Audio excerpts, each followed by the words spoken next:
Hola mis queridos hermanos, nuevamente los saluda el licenciado Nelson Lizarazo. Los invito a que se suscriban al canal Hacedores de la Palabra de Dios.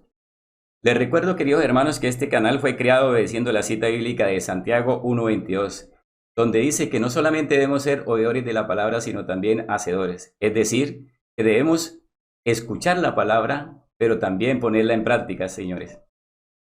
Recordemos que todos los temas de la Sagrada Escritura son de suma importancia para la vida del ser humano. Pero debemos pedirle al Señor discernimiento espiritual para poder entenderla y no caer en tentación de una falsa doctrina. En este día les voy a profundizar un tema muy bonito y muy interesante, que es sobre el diezmo. Para aclarar este tema, el diezmo sobre la Sagrada Escritura, aparece una pregunta muy importante. ¿El cristiano está obligado a pagar el diezmo? Definamos la palabra diezmo. Primero, definición de la palabra diezmo por parte de los israelitas. Se trataba de una contribución obligatoria de un porcentaje sobre ingresos que obtenían cada familia destinado para el sostenimiento de los levitas. Segundo, ahora vamos a ver la definición por parte de algunas doctrinas cristianas. Es la contribución obligatoria del 10% sobre ingresos mensuales por cada persona adulta destinado para la iglesia. Es decir, en el Antiguo Testamento se cobraba por familia al pueblo de Dios para sostener a los levitas, mientras que algunas doctrinas cristianas cobran no por familia, sino por cada uno mayor de edad. Líderes de algunas iglesias cristianas obligan a sus seguidores para que paguen el diezmo, atemorizándolos con la siguiente cita bíblica. Leamos Malaquías, capítulo 3, versículo 8. Dice así la Sagrada Escritura. ¿Robará el hombre a Dios? Pues vosotros me habéis robado. Y dijisteis, ¿en qué te hemos robado? En vuestros diezmos y ofrendas. Si bien es cierto, en este pasaje bíblico Dios exige a su pueblo el pago del diezmo y la ofrenda para el templo en una forma drástica, pero es necesario profundizar en lo siguiente. Primero, el libro de Malaquías no presenta una fecha cronológica determinada en función a mencionar algún gobernante, y con ello podemos ubicar en tiempo exacto cuando el profeta dio este mensaje a su pueblo. Es decir, si leemos algunos libros del Antiguo Testamento cronológicamente no aparecen en su orden. Algunos sí, otros no. El libro de Malaquías no tiene una descripción sobre algún gobernante para ubicarlo en el tiempo exacto cuando este profeta dio el mensaje. Si se refiere a el tiempo de que regresaron los que estaban cautivos en Babilonia, o si se refiere a antes de esta cautividad. Segundo, por este motivo debemos analizar detalladamente su contenido, el contenido del libro de Malaquías. Analizamos que esta profecía fue dirigida al pueblo de Israel, es decir, cuando todavía se mantenía como un solo reino, no había sido dividido por Dios. Veamos la cita, Malaquías capítulo 1, versículo 1. Dice así: profecía de la palabra del Señor contra Israel por medio de Malaquías.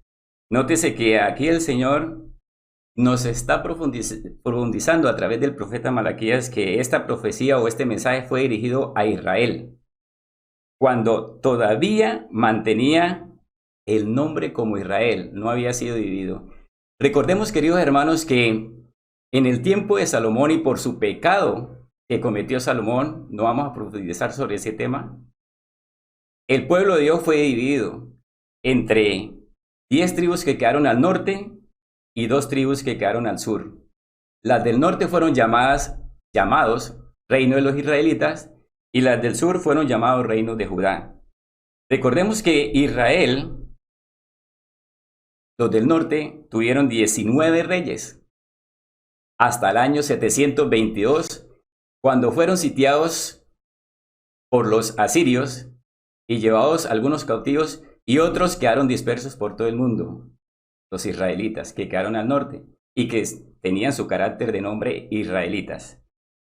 Los que quedaron al sur, en este caso Judá, Benjamín, se obtuvieron una cantidad de reyes de 20 y ellos, debido a que también por su maldad cometida, Dios permitió que fueran sitiados por los babilónicos al mando de Nabucodonosor en el año 586. Y estos fueron llevados cautivos ¿a dónde? A Babilonia. ¿Cuántos años tuvieron allá? 70 años. Luego de los 70 años son los que regresan para volver otra vez a reconstruir su pueblo en Jerusalén. Pero estos, recordemos que ya traen el nombre de Judá, como judíos, no como israelitas. Y aquí, este pueblo venía conformado por los de Judá, los de Benjamín, como también por los levitas. Porque recordemos, cuando el pueblo de Dios fue dividido entre el del norte y los del sur, los del norte fueron empezados a ser gobernados por Jeroboam, y los del sur fueron empezados a ser gobernados por Roboam, el hijo de Salomón. Pero Jeroboam no quiso a los levitas, sacerdotes levitas, y los expulsó de su tierra. Por eso es que esos sacerdotes levitas regresaron y fueron tomados por Roboam. Entonces, Roboam empezó a gobernar no 2 tribus, sino 3 tribus. Los de Judá, donde él pertenecía, los de Benjamín y los levitas, es decir, los sacerdotes. Jeroboam es el rey del sur, él mismo ordenó sacerdotes a su manera. Bien, no profundicemos más sobre este tema. Más tarde en otro video les profundizamos sobre eso. Los descendientes de Judá, de Benjamín y de los levitas que regresaron después del cautiverio en Babilonia, acordaron en forma voluntaria dar nuevamente el diezmo para los sacerdotes levitas. Así lo establece el capítulo 10 del libro de Nehemías. Recordemos, queridos hermanos, que aquí, en el capítulo 10 del libro de Nehemías, todos, organizados por Esdras, Nehemías y Zorobabel, acuerdan dar nuevamente el diezmo para sostener la iglesia, es decir, sostener a todos los levitas, ¿sí? Pero en razón por la cual el libro del Malaquías, donde dice el capítulo 3 de Malaquías, versículo 8, donde Dios está exigiendo en una forma contundente el diezmo, volver a pagar el diezmo, sería controversial creer que se trata de este tiempo, del tiempo cuando regresaron del cautiverio. No podríamos creer que se trata de este tiempo donde el profeta Malaquías intervino con su mensaje, porque ya estaba establecido. El líder Nehemías nos comenta que ya estaba establecido el diezmo, ya estaba aprobado por ellos mismos. Entonces, recordemos que este diezmo fue recolectado y era para el sostenimiento del sacerdocio levita que hacía parte del antiguo pacto. Por esta razón, el pueblo de Judá, ya habiendo adquirido un compromiso voluntario sobre el diezmo, las exigencias de Dios a través del profeta Malaquías no engranan para este tiempo. Es decir, queridos hermanos, para que ustedes me entiendan, el profeta o el mensaje del profeta Malaquías no engrana para el tiempo cuando los judíos regresaron del cautiverio de Babilonia. ¿Por qué? Porque Nehemías en el capítulo 10 nos está demostrando que ya ellos se habían puesto de acuerdo para recolectar otra vez el diezmo, pero en forma voluntaria para el sostenimiento de los levitas. Entonces, ¿cómo Dios va a exigir en una forma drástica de recoger el diezmo? Con esto se da importancia y en forma clara y precisa de que el mensaje del profeta Malaquías se refería era a tiempos antes de cuando los babilónicos sitiaron al pueblo de Judá en Jerusalén, y también antes de cuando los asirios sitiaron al pueblo de Israel en Samaria, muchísimo antes.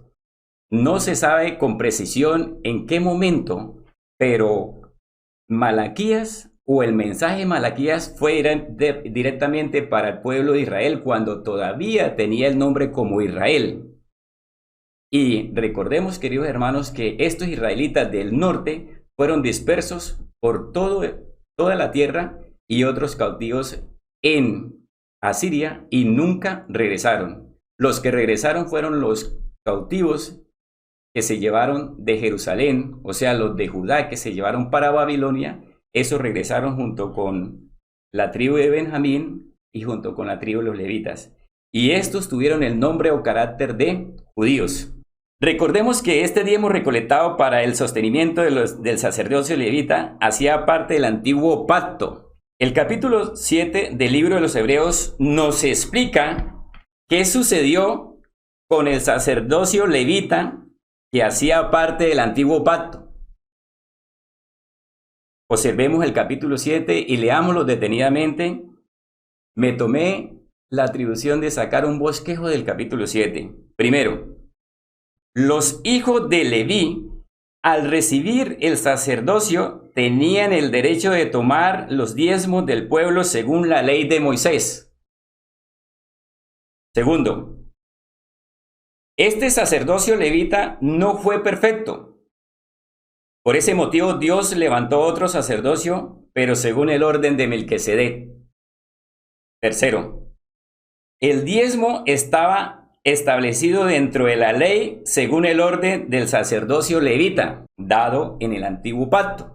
Cuarto, entonces, cambiado el sacerdocio levita, fue necesario cambiar también la ley, razón por la cual desapareció el diezmo. Quinto, el nuevo sacerdocio es de la tribu de Judá y que corresponde al nuevo pacto, donde nada tiene que ver con el sacerdocio levita de la antigua ley de Moisés. 6. La antigua ley queda abrogada a causa de su debilidad e ineficiencia, quedando también anulado el diezmo que estaba establecido dentro de esa ley. Ahora, queridos hermanos, para el nuevo pacto tenemos un sacerdocio inmutable, es decir, un sumo sacerdote santo, inocente, sin mancha, apartado del pecado y que junto con los apóstoles nunca le exigieron a sus seguidores que debían pagar un diezmo para la iglesia. En el nuevo pacto, Dios deja al creyente en completa libertad para que dé una ofrenda voluntaria, no por obligación, sino como una respuesta de gratitud a la gracia demostrada previamente por Él al habernos dado a su Hijo, el Señor Jesús, para redimir nuestras culpas. Esta ofrenda voluntaria servirá para el sostenimiento de la Iglesia de Cristo, como también para suplir las necesidades que presentan aquellas personas que no cuentan con un apoyo económico o material. Un ejemplo tenemos en los primeros cristianos. Veamos la siguiente cita bíblica. Libro de los Hechos, capítulo 4, versículos 32 al 35. Dice así: y la multitud de los que habían creído era de un corazón y de un alma, y ninguno decía ser suyo propio nada de lo que poseía, sino que tenían todas las cosas en común. Y con gran poder los apóstoles daban testimonio de la resurrección del Señor Jesús, y abundante gracia era sobre todos ellos. Así que no había entre ellos ningún necesitado, porque todos los que poseían heredades o casas las vendían y traían el precio de lo vendido, y lo ponían a los pies de los apóstoles y se repartían a cada uno según su necesidad. Queridos hermanos, en la actualidad, ¿existirá alguna iglesia cristiana que haga esto? Esa es la pregunta. La Biblia nos enseña que esta ofrenda se debe dar conforme nuestra capacidad económica. Leamos la siguiente cita bíblica. Segunda de Corintios, capítulo 8, versículo 3. Dice así el mensaje. Pues doy testimonio de que con agrado han dado conforme a sus fuerzas y aún más allá de sus fuerzas. Recordemos que aquí se está hablando de la ofrenda y que se debe dar en una forma voluntaria y conforme a nuestra capacidad económica. En el Nuevo Testamento no existe un solo pasaje bíblico, queridos hermanos, escuche bien, ni uno solo, que en forma clara y precisa ordene a la iglesia para que exija el diezmo a los miembros que la conforman. Actualmente los judíos, quienes podrían cobrar el diezmo tratando de mantener ese mandato, no lo hacen, ni siquiera ellos lo hacen. Solo exigen a sus seguidores la ofrenda para sostener sus sinagogas. Recordemos que el diezmo fue creado en el antiguo pacto para el pueblo elegido de Dios y no fue creado para los gentiles. Algunas iglesias cristianas, siendo que hacen parte de los gentiles, pretenden ser justificados ante Dios a través del diezmo.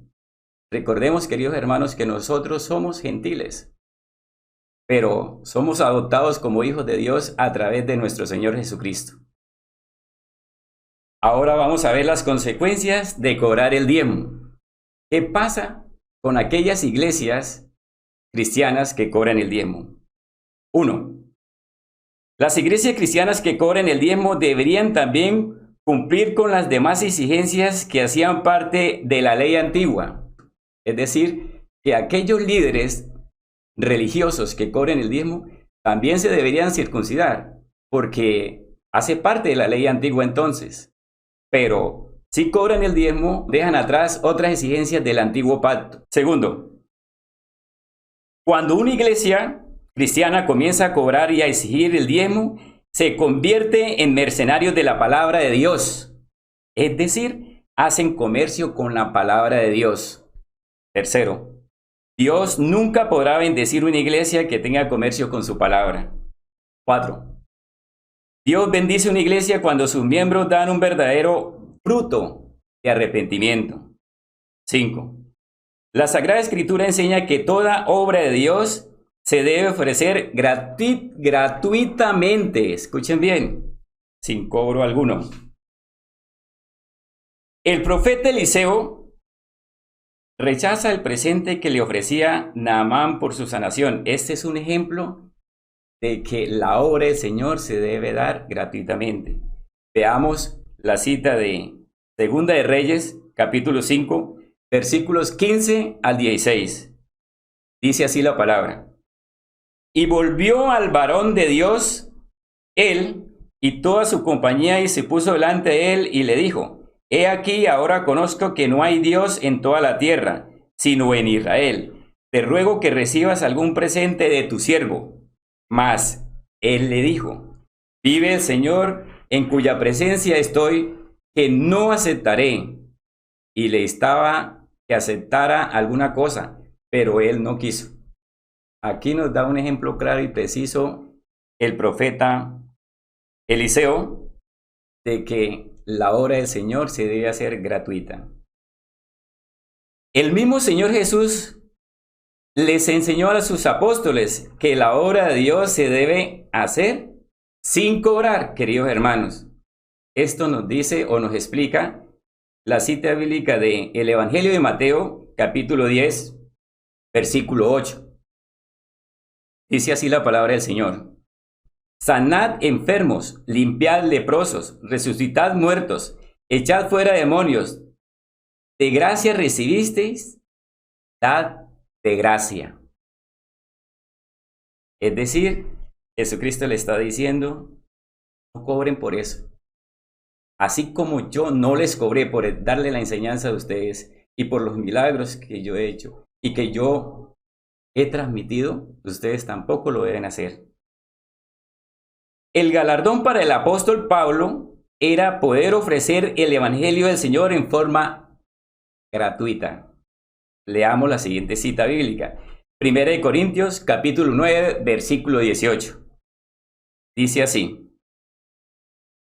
¿Cuál pues es mi galardón? Que predicando el Evangelio presente gratuitamente el Evangelio de Cristo, para no abusar de mi derecho en el Evangelio. Nótese, queridos hermanos, que también el apóstol Pablo tenía claro que no debía cobrar por llevar el mensaje de la palabra de Dios. Hermanos, como hacedor de la palabra de Dios, puedo concluir que los miembros de una iglesia cristiana no tienen la obligación de diezmar según la Sagrada Escritura, pero sí pueden contribuir con una ofrenda voluntaria teniendo en cuenta la capacidad económica. Muchísimas gracias por su atención. Amén, amén y amén.